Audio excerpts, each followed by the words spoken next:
ourselves the new FCX18 from FMS. This is a fully licensed Toyota LC80. It's a hard body. You can get it in 3 different colours, blue, yellow and the grey. I've got the blue colour. So let's get this thing out of the box. As usual, comes in your nice FMS, styrofoam, polystyrene, whatever you want to call it, box. No clips on this one, you just push it open. So you can see it comes nicely packaged. You know, if one of these gets damaged in the post, then your postman is brutal. But yeah, always really nicely packaged, the FMS models. So what do we get? So now I've already ran this, so I'm doing this in reverse today because we've got a storm on its way. So I got outside while the sun was still shining. So you get the transmitter you get with their Land Rover Series 2. It's a 4-channel transmitter. It's quite cool because you've got your switches across here, so obviously you can change between different modes like forward, brake, reverse, different batteries and stuff like that using the little switch pad. But the only thing I don't like about this one is it's not so nice in the hand, you know, without having the foam on it, and it just doesn't feel as smooth. I don't know if it's slightly bigger or I don't know, but I prefer their other FMS controller, to be honest. But you know, it's a decent controller. You do get your instruction manual. You get a nice parts listing in there as well in the last few pages, so you can see, you know, all the different parts, what the numbers are if you want to order any spares. You do also get this kind of like sticker sheet that comes in the manual as well, so you can like customize your rig if you want to. You also get a little bag of goodies. You get a USB charger. You get your usual FMS wheel wrench tool. You actually get a little tow hitch because you can actually add the tow hitch on the back, and they are going to be bringing out a trailer for this as well. So that's really cool. And then you get some different options for your number plates as well in case you want to change the number plate. And then obviously the most important bit is the rig itself. This is a really nice hard body. It's a fully licensed hard body. You know, lots of scale details. You've got your snorkel, you've got your roof rack with your working spotlights. We've got your really nice moulded front bumper. Obviously, you've got your Toyota badges on the front. You've got working LEDs on the front as well. You've got windscreen wipers. You've got mirrors. You can see it's a really nice metallic paint. I really like this two-tone as well with the blue one. That's really cool. On the back, you've got your ladder, you've got your spare wheel, you've got your number plates. Again, you've got your rear bumper. There's the bit so you can do your tow hitch if you want to tow a trailer. Now, a lot of people will be thinking this is basically just an FCX24, but it does have some really nice differences to the FCX24. So you've got underneath, you've actually got a metal chassis, okay? So you can see there you've got that metal chassis. You've actually got, obviously it's a longer wheelbase because this is more like an actual 1/18 scale. This one has a 180 size motor instead of a 130 size motor. You've still got a 4-link on the front and the rear, but you've actually got metal links for your bottom links. The top ones are still plastic. You've still got plastic drive shafts. You've actually got the same axles as the FCX24, so you've got the portal axles on the rear and on the front with those portal axles. You've got a really nice bit of ground clearance. You've got beadlock wheels and actually quite nice soft tyres as well with foams in them. It's actually got oil-filled shocks as well out of the box. You've actually got nice movement. No more bouncy. So that's really cool. You know, that's something they should do to all their FCX24s as well, if you ask me, is just do them oil-filled shocks out of the box. These shocks are actually slightly larger by the looks of it than the FCX24. The FCX24, the springs are thinner. I don't know if the shock itself is exactly the same. It looks very familiar, but the spring looks larger. And it's quite a heavy rig, to be fair. You know, with that hard body on there, it is heavier than the FCX24. Like I said, I've already ran it. It does perform really well. I'll show you some of the footage in a minute as we're rock crawling and then we went out on the trail. Now, it doesn't have an interior, just has these blacked out windows. Like I said, it's got portal axles and you've got your usual 2-speed as well. Another difference between this and the FCX24 is under the bonnet is where all of your electrics are.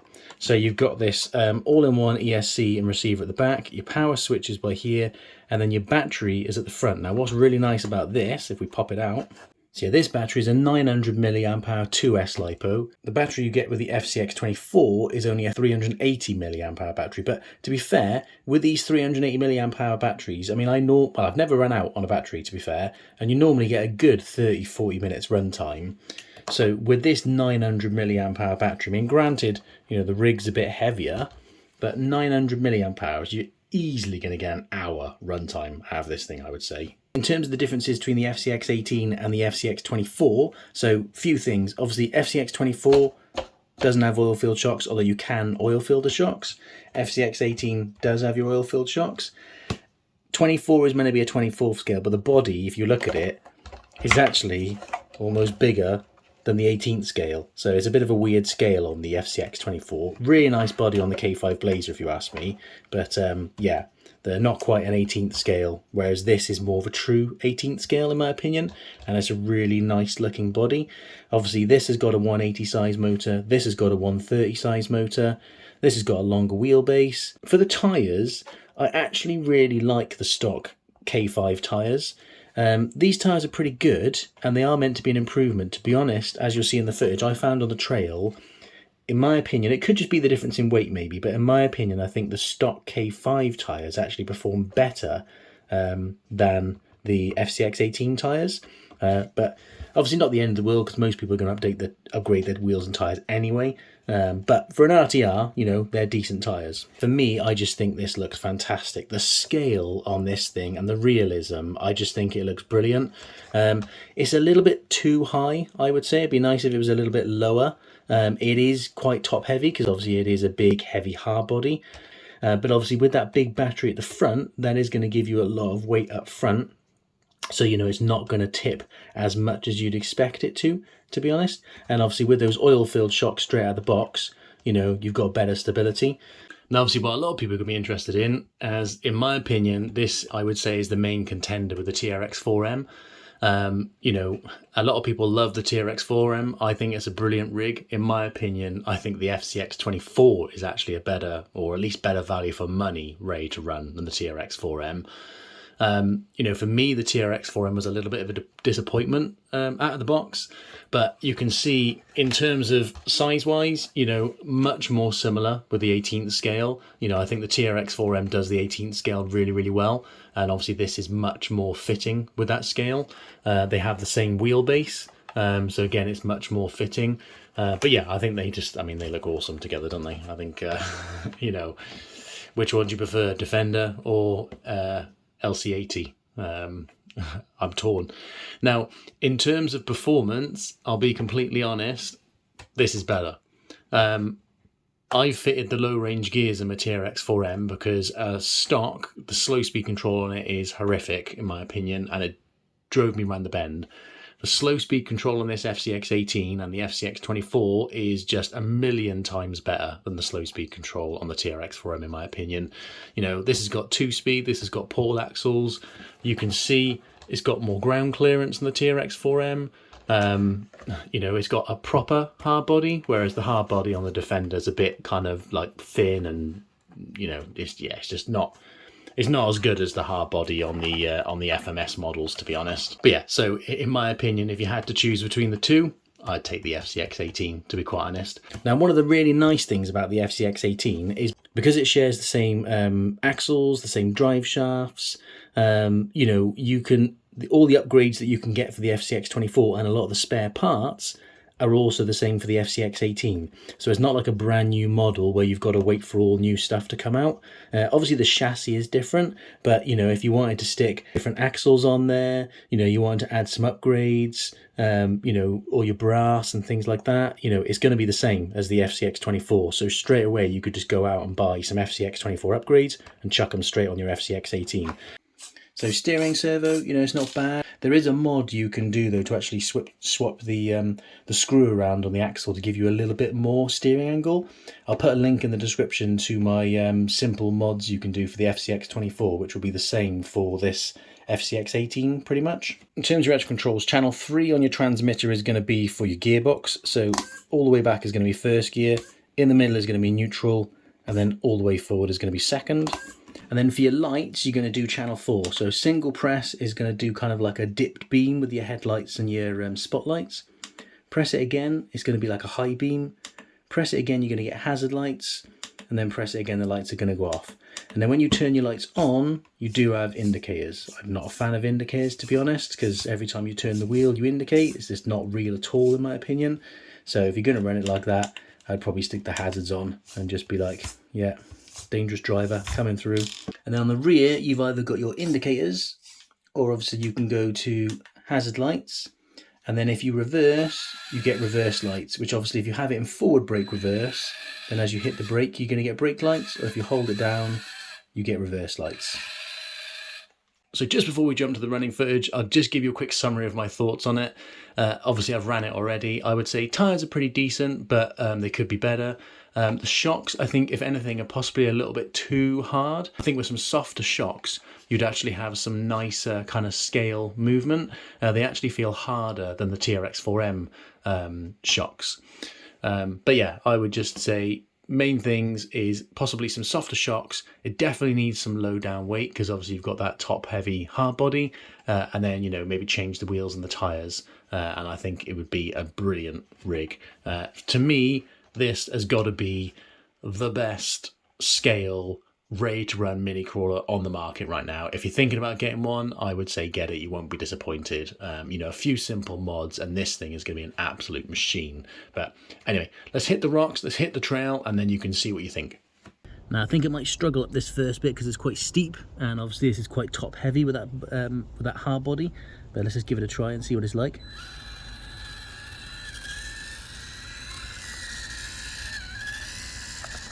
Nope. Almost a tip over straight away. Let's try to go over to the right a little bit. We'll try and go slow first. It's just catching on that ridge.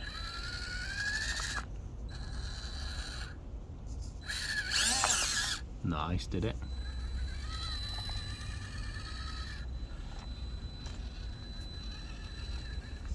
Get stuck on that rock.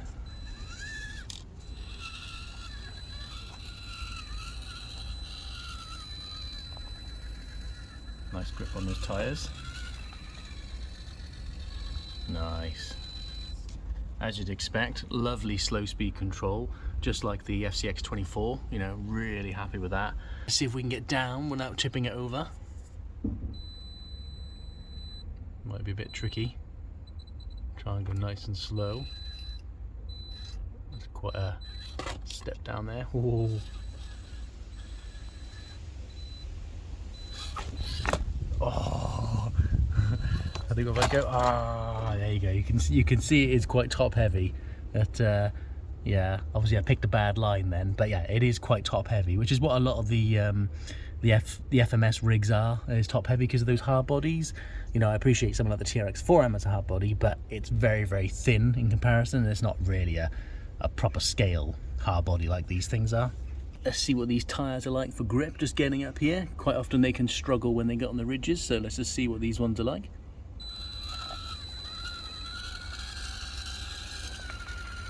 Again, nice slow speed control. Very nice.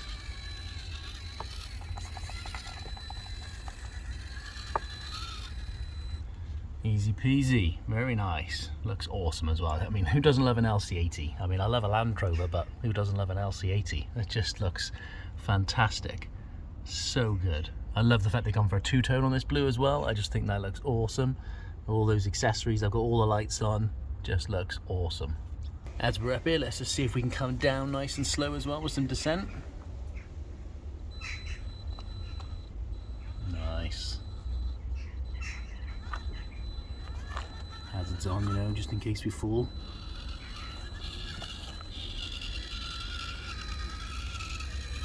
Very nice. Oh, bit of side hilling there. Nice, bit of approach angle there, wasn't bad. You can see that rear catches a little bit, so obviously that might give us, that might make it a little bit tricky in occasions. I love this slow speed control, it's just so good.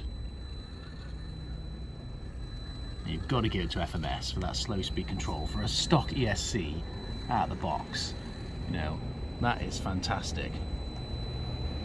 You know, even against those obstacles that are just crawling along, that is brilliant. Really, really happy with that. Let's just try it up here as well.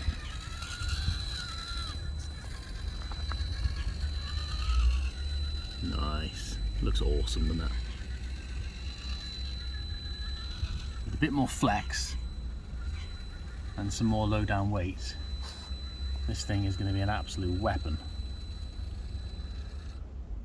Oh, here we go, look. Oh, nice. Such a difference having oil-filled shocks out of the box. So much better. You know, none of that body roll and wobble that you get from just friction shocks.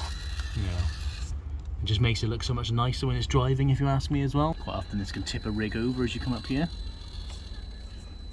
Oh, you can see the diff kind of grounding it a little bit there, but it's pushed through it. Nice. Such a difference, those oil-filled shocks. I know I keep harping on about it, but it just reduces that body roll and just makes it so much more stable. I definitely recommend switching to forward brake reverse instead of just forward. Sorry, I definitely recommend switching to forward reverse instead of forward brake reverse. It makes it so much easier to drive.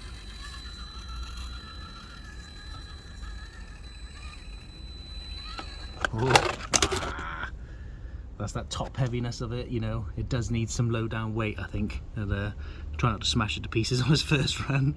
Let's see how fast we can go in second gear.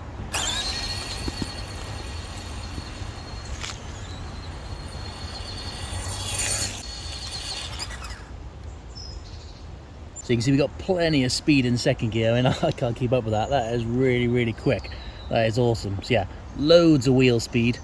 Let's see how it does on a bit of a climb on some loose dirt. Obviously, it is quite top heavy, and it's quite a heavy rig, to be fair. So it'll be interesting to see how these tyres manage, and if it ends up just tipping over. Hopefully not, because it'll fall into the stream if it does. So let's give it a try.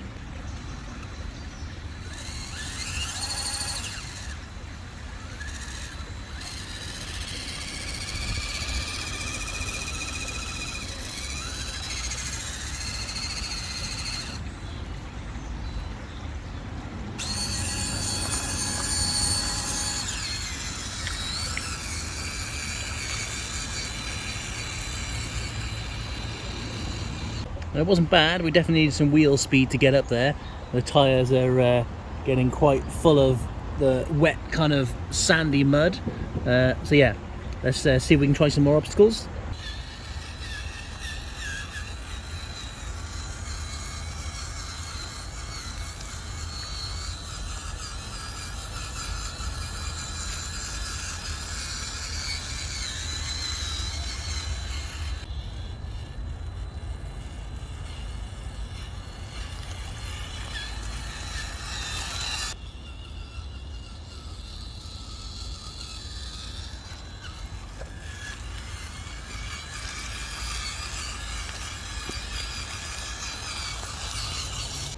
Okay, let's see how it performs with the tyres on some roots, and then obviously that'll test out its ground clearance at the same time.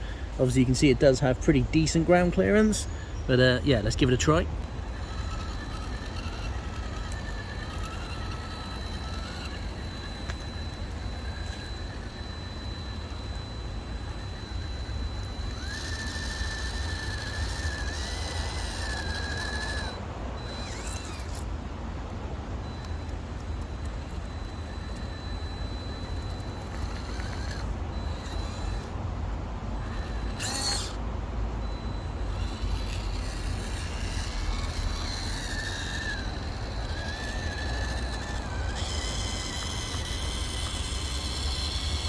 You can see we're kind of beached there, so we'll be able to get off it, but you know, that's kind of one of the differences with it being that 18th scale, I suppose.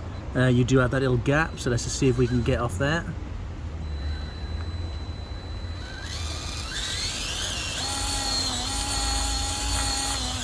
But we're going to need a bit of wheel speed to hop it.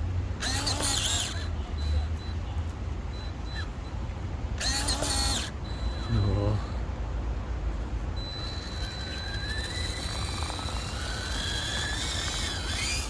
Nice. Made it.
For me, this has got to be one of the best looking scale and best value for money mini crawlers on the market right now.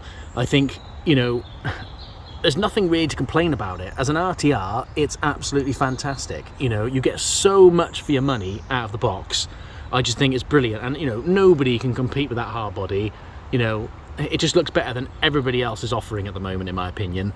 I mean, okay, I think with some better tyres, it'd be much better, and a little bit more low down weight to obviously counteract that heavy hard body. It'd be even better. But yeah, I mean, it's just awesome. Absolutely love it. You know, I'd say if you're considering getting one, you're looking for a scale mini crawler, you know, you want something that's got really nice slow speed control out of the box, you want something that's got all the lights and, you know, all those details, then I would say this is definitely the one to consider, in my opinion. You know, I would pick this over the FCX24. I think the scale is more realistic. I think the body looks more realistic. I love the fact that it comes with oil-filled shocks. You know, for me, I think just chuck some different wheels and tires on there, and, you know, maybe some low down wheel weights or something like that, and this thing will absolutely rock. So yeah, I just think this is awesome. I'm super happy I got this one. Anyway, I hope you found the video useful. Drop me a comment if you've got any questions. Don't forget to give us a like if you enjoyed it, subscribe if you're not already subscribed, and turn on the notification bell so you don't miss upcoming videos. Thank you very much for watching, and we'll see you on the next one.